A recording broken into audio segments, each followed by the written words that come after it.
I think people are more involved in scarcity-driven concerns, Yes. you know, than ever, more than ever. And abundance is a way to eliminate that. Right. Not only an abundance in resources, but also knowledge, how to use that abundance. If you just produce an abundance and distribute that to people, you'll mass hedonism, a total collapse of the society.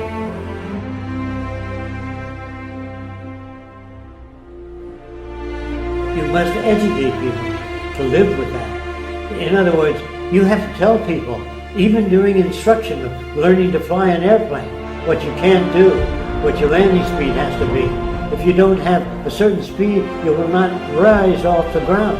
If you don't maintain the speed of landing, your craft will fall to the ground.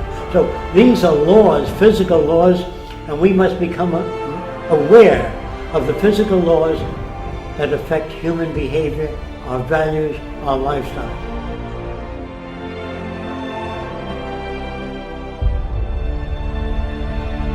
When production hits this, and the amount of people required hits that, when they cross at the end of the system. It has nothing to do with good men, bad men, politics, corruption, fascism, free enterprise.